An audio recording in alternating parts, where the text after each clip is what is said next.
the score. Rob and Chris, the podcast hardcore. From legends of old to the young up-and-comers, they analyze every move, uncovering the numbers, the passion they bring. It ain't no wonder. WrestleShoot podcast, I'm thunderous thunder.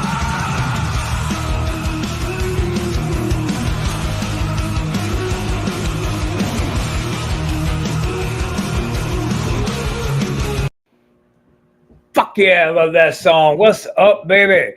How you doing, everybody? Welcome to another WrestleShoot. I'm Wild Thing, Rob motherfucking Wiles, joined by Smooth Daddy Chris Casanova. What's up, sweetie? Not much, man. What's up with you? Man, I miss you popping around in your you know you want it tights and yeah, the Smooth Daddy t-shirts. Oh, the good old days. Jesus Christ. Chris, I think I just blasted off all the little bit of energy I have left in me for the day. Oh. So let's do this. I am going to recharge the jets just a little bit. Give me about 2 minutes and we'll be right back. In the meantime, everybody, wrap your brain around this.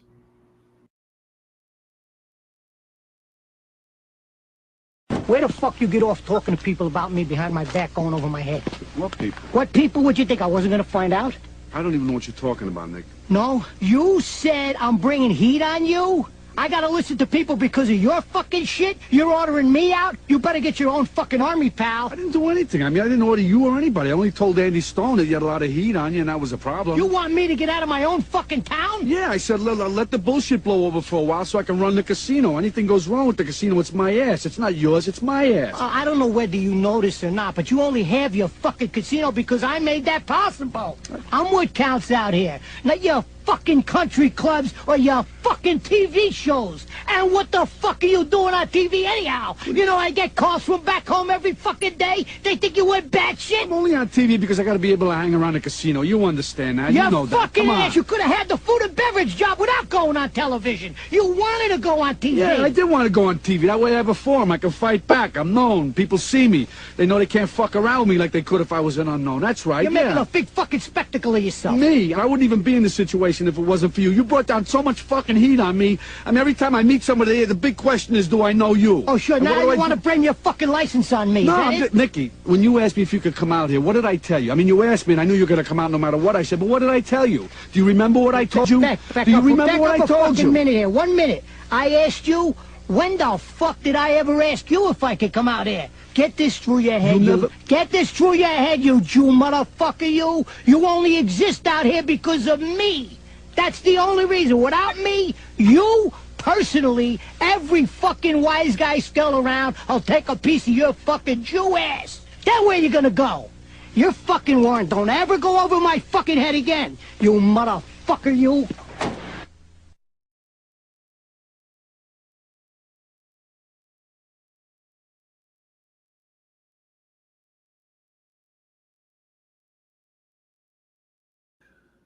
That's great. I feel much better. That's great. I love it. All right, guys, before we get to anything, let's get to the important shit, man. You're watching the Anti-Social Network. This is WrestleShoot coming at you live. We got a lot of interesting shit happening around here since we went ahead and relaunched, man. We've got paranormal shows galore. We've got wrestling shows. We got video game. Hell, we've even launched a political show. Let's not forget about one of our newest and most favorite shows, Gut Shank Theater. That's our once a month show, where this month, coming up on the 18th, we're going to be watching this little gem right here.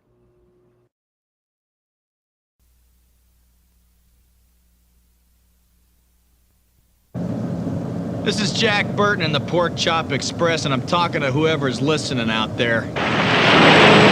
It's a pretty amazing planet we live on here, and a man would have to be some kind of fool to think we're all alone in this universe. There is a hidden world where ancient evil weaves a modern mystery. What's going on here? Is this some kind of magic? The darkest magic. Ow! They call it Little China. Finally, we shall bring order out of chaos.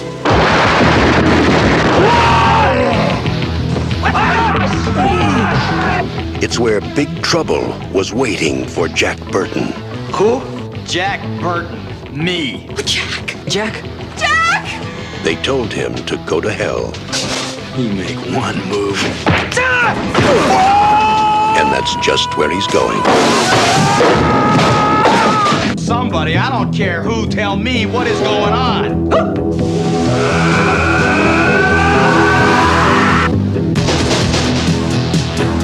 How are you gonna spring us?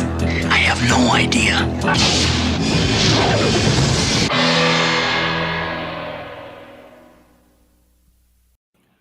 Well, you know what Jack Burton always says. It's better to fucking something or other than to go to something or other. Who doesn't want to be Jack Burton? Everybody wants to be Jack Burton. I'm going to jump in Jack's truck and just hit the road. Him and his big green pretty eyes. Jack Burton. Hell yeah. Hell yeah. And let's not forget our wonderful host. We got myself. We got, of course, Mr. Smooth Daddy over here. Doug Damien joins us. We got Beast Baldwin hanging out with us. And let's not forget Dan, Mr. DOC himself, and his blushing bride, Misbehaving, a.k.a. Candace. And Chris, as you well know, Misbehaving is going to be starting her own project over here on the Antisocial Network. Yeah, looking forward to that. We are pretty excited to see what she's going to be bringing to the table here. And you know what I'm going to do, Chris? I'm going to play her commercial. Should we play her commercial? Why not? I think we should play the commercial. Let me get that uploaded. I had it uploaded, and then I closed it. That's how clever I am. Shall we?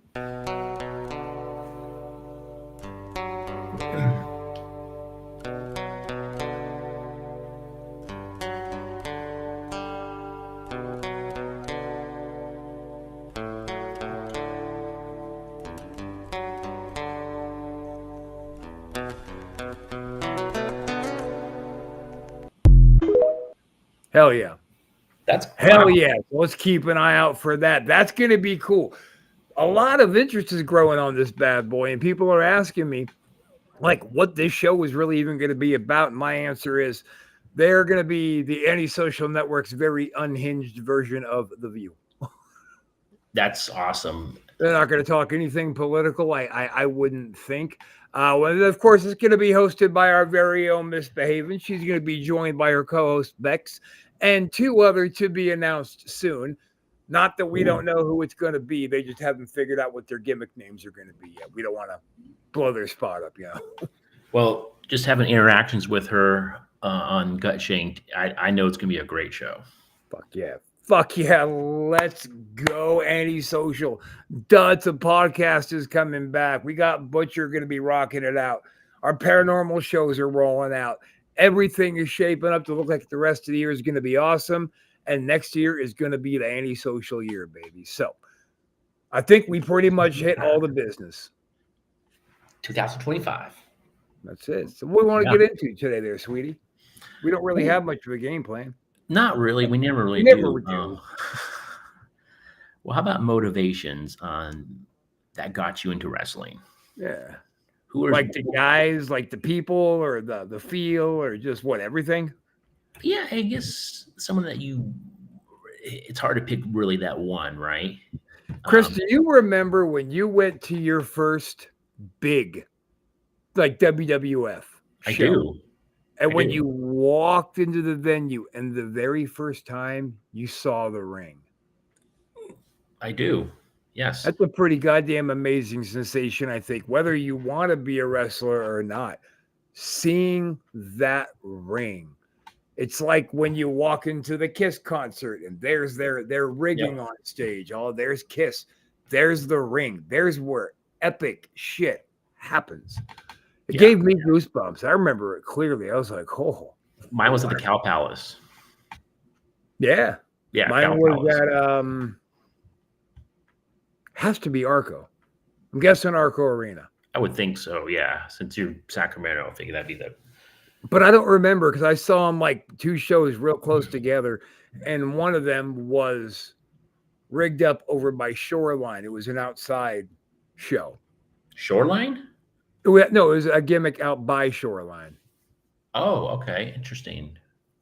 It was like a stop-off show. It was like not even on TV. Okay. Yeah. Wow. That's interesting. Their version of a house show. Okay. Okay. Not their version. I should say it was a house show. Their version. They made house shows. Right. Oh, goddamn. But yeah, dude, fucking, that was the thing. It's like, whoa, look at that. Like, there it is. Yeah. And I knew, all my life, that's what I wanted to do, is eventually be inside that, but I never actually seen one before. Yeah. Yeah, it was definitely eye-opening. It's like, wow, this is so surreal.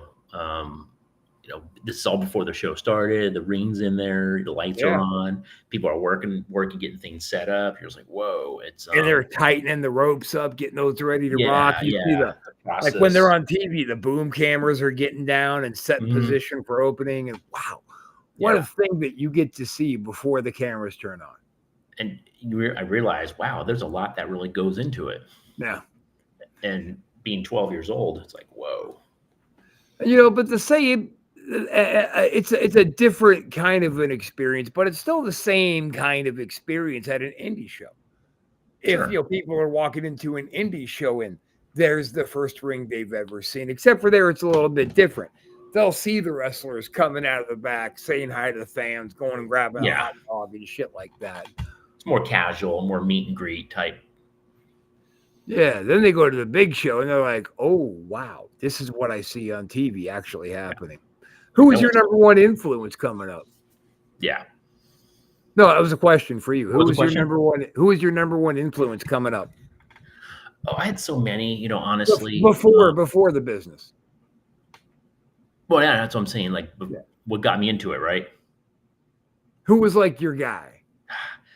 There were so many, but if I had to really, really like point it down, to pinpoint it, I'd say Flair. Flair really got me. The Horsemen, the whole clique, the Horsemen, just loved the storylines they're involved with. Yeah, it was so great. I always liked the bad guys. That was just my thing. I always liked the heels.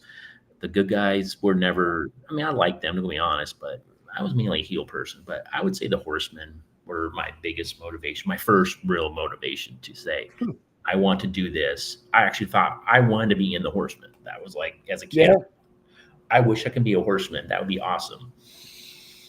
So, nice. And never did I go there in my head. I was really more of a New York guy than a Southern guy. Of course, I watched all of it, but my thing was WWF. Okay, yeah.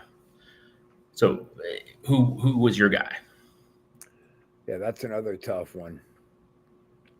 I spent some time heavily marking out for Warrior, but I would say, like, as far as feeling connections, it was probably. Well, I think we all did Warrior. I think we all had Warriorness at one time or another. I think. Yeah. Warrior was a phenom, dude. He just took over. Yeah. Like, somebody compared the Goldberg movement to the Ultimate Warrior movement, and I'm like, I don't know if that's so much true, but it might be to that generation of fan. It might have been their thing. Yeah, but okay. So if you say that, I know we're getting off topic. So Warrior was supposed to be the next guy. He was supposed to be the guy. Was Goldberg really the guy? Really? Well, he was supposed to be, but he never was. What's going on? Thanks to our people over there on Twitch hanging out and chatting with us. Yeah. What's up? Yeah, Warrior was a flash in the pan, but when he was hot, that energy was just really, it just moved through you. But the guys who motivated me the most would probably be Savage and Piper.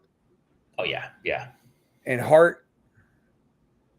Ooh, and I was a really big Marty Jannetty fan growing up. Not really so much the Rockers. I just really liked Marty. Wow. Well, we talked about this. He was the better worker of them all, both of them. Him and Shawn. I thought he was the better total package. Just really like watching the Rockers when they were having a really good back and forth match, but when they work in the hot tag, I was like, okay, here we go. This is where Jannetty gets the fuck beat out of him for 10 minutes before Michaels jumps in and beats Mr. Glory Boy. And that really speaks to who the better wrestler was, who could work the hot tag, who could take that beat. Sure. And I'm not saying Sean's not epic. He did move on to epic things. I'm just saying that, like, let's fucking be real, huh? Marty was better. And if Marty had the same, I think, opportunities handed to him that Sean did, who's to say that Marty wouldn't have been the next big thing, Mr. WrestleMania? Yeah, that's true. I think the only thing that Sean really had on Marty was probably his promo and maybe his promo skills. I think he was a little bit better than Marty than that. Not by much, but a little bit. Maybe. Yeah. Other than that, maybe. Marty was overall the better toll package, if you had to average it out. Like when Legion of Doom came over, from South to New York. And when I heard them come over and they weren't the Road Warriors, they were the Legion of Doom. Dumb. Yeah, dude. Immediately, as a New York fan, I lost respect for one of these monsters from the South coming over. When Ric Flair showed up, he was the Nature Boy showing up. He wasn't Rick Rogers. He was Ric fucking Flair. Arn Tully. Even Tito Santana, when he jumped over to WCW, was Tito fucking Santana. Them coming over as Legion of Doom. No, guy. No, it's got to be our name, pal. Fuck that. Yeah, that was dumb. A lot of respect. Yeah, even Tully and Arn. Who was the first big name you met? The first big name I met. Wait, scratch that. Who was the first motivational name? Not even big name, just name that you met who was motivational, like in person to you was very cool. Oh, wow. Is this before or after I was in business? Do you have one from before? I really don't. I do. I got Rex fucking King, dude. Okay. Yeah, I don't like. Mine was after. Well, this is the shit. We'll get to yours after here, but it was Rex King. It was the day after an Arco Arena show that me and Doug went to. Oh, I know the story. Yeah. Yes. And we go to Burger King because I don't even know how we were still in the area. Because it was the next day. But anyway, we went into the Burger King and get in the line, and we look up, and there he is, Mr. Fuckhead. What was he? He was done, right? And well done? Yeah, the Timothy Wells, Stephen Dunn, yeah. He was Stephen Dunn, yeah. And he's standing in line, he's getting his burger, and I'm like, Doug. And he goes, oh my God. And now we're just starstruck and we're quiet. And he keeps kind of glancing back at us. And he finally just looks all the way at us and goes, you okay, guys? I said, oh man, I'm going to have a little bit of fun. I was like, I don't know, man. You look like somebody, man. You look very familiar. Doug, does he look familiar? Who does he look like? Of course, good old Doug, a wrestler. Oh, you dumb fuck. You didn't even try to roll with the joke. And he kind of chuckled. He goes, all right, you guys were at the show last night. I said, yeah, it was the dude in the Macho Man gear, and he was in Diesel. And he goes, holy fuck, we were talking about you dudes in the back, man. Because we were right there ringside, hooting, hollering, and being douchebags. We were having a great time. And then he ended up getting our lunch for us, and we all sat together, and he just kind of told us about the wrestling business and what to expect, and he recommended us to go on over to the Malenkos out here in Florida. Coincidentally, we ended up anyway. Yeah. It's funny how things go full circle. But we met Paul DeMarco like literally a month later, and that was it for us. At another WWF show. So WWF was pretty helpful for me getting broke into the business. Absolutely. Absolutely. Pretty good. Fuck, this thing is driving me crazy.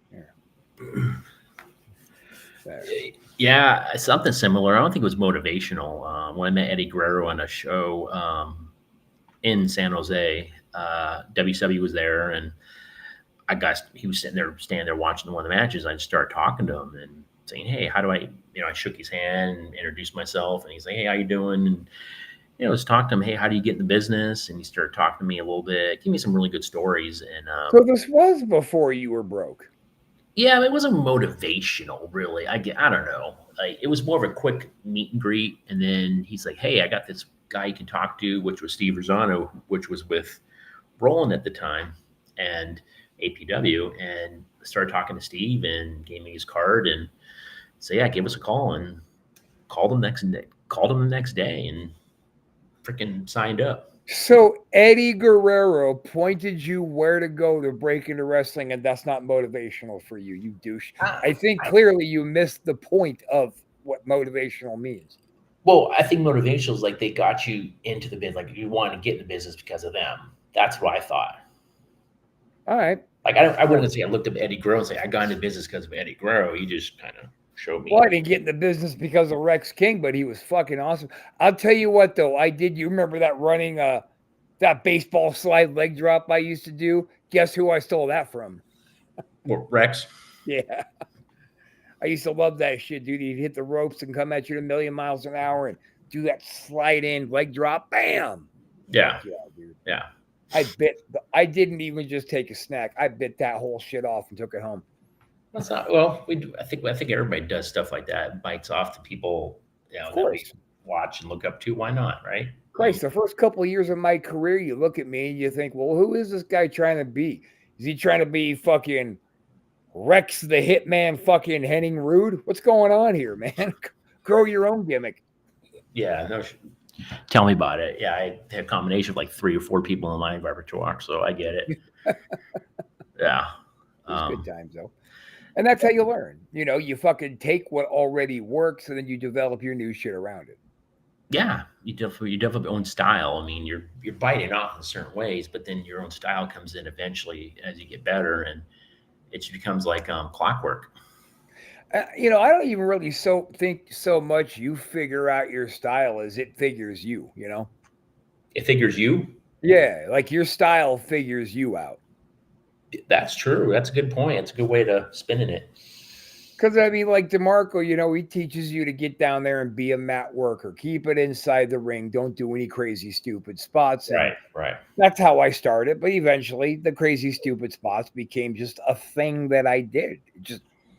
I was fearless at the time. And I always said, what's the worst that'll happen? I'll go to the hospital, I'll get a cast, and then I'll be at the next show, hopefully. It's that young thinking. Yeah, totally. Totally. Bulletproof. We're invincible. The fuck? I jumped off a goddamn balcony onto somebody through a table. What kind of stupid shit is that? It's a young man syndrome. I'll be fine. It'll be all right. But then, yeah, eventually your style just kind of explodes out of you, then mixes in with your training, and then you become the wrestler you become. It's these guys that drive me crazy on the indies who haven't really figured out any kind of a style. They just want to go out there in like a black fucking singlet and expect to get a push, but they're not getting over. And, you know, the cream rises. There's 10 guys in every locker room who is every bit as good of a wrestler as I am. But I was getting the higher card because the cream rises because my gimmick was fucking over. Yeah. It's all around, man. You get the more all around you are, the better you're gonna be, or the chance you move up higher. You have 3 pretty boys on one card, and they all get their typical boo, boo, boo. But when you hit the ring and you did that fucking Rick Rude hip swivel shit at him, dude, you would fucking throw your sweat on him and all that fucking shit, dude. That cream rose above them other guys, and you got the bigger pop because you put more style into it. Absolutely.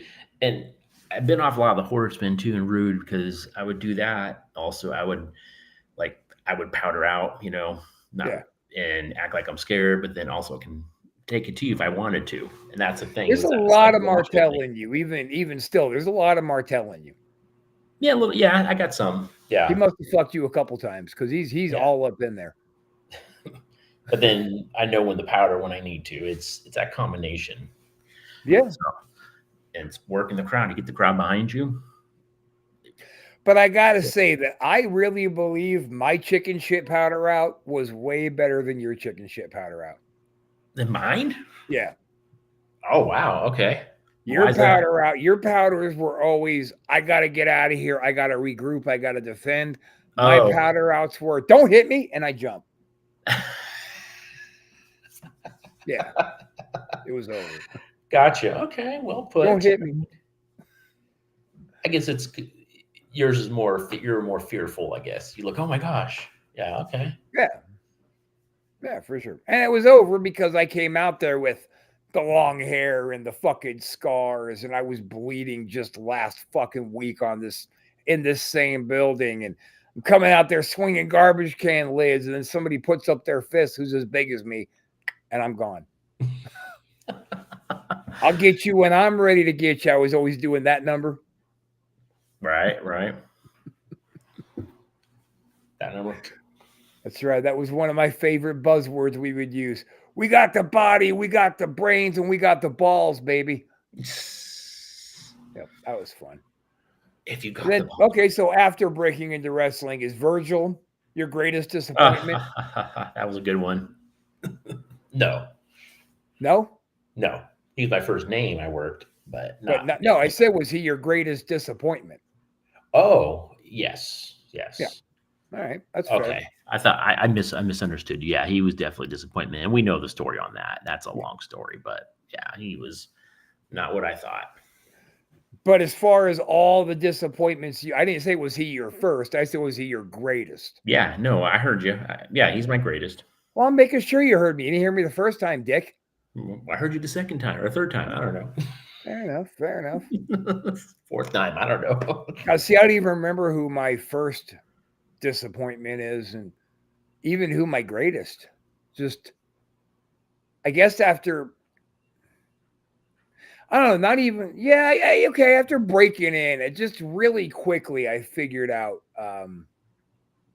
that these dudes, these characters on TV, they're people. You know, and people are flawed, and they're nice or they're not nice. Like Randy Macho, he was just such a fucking kind-hearted, genuine kind of dude.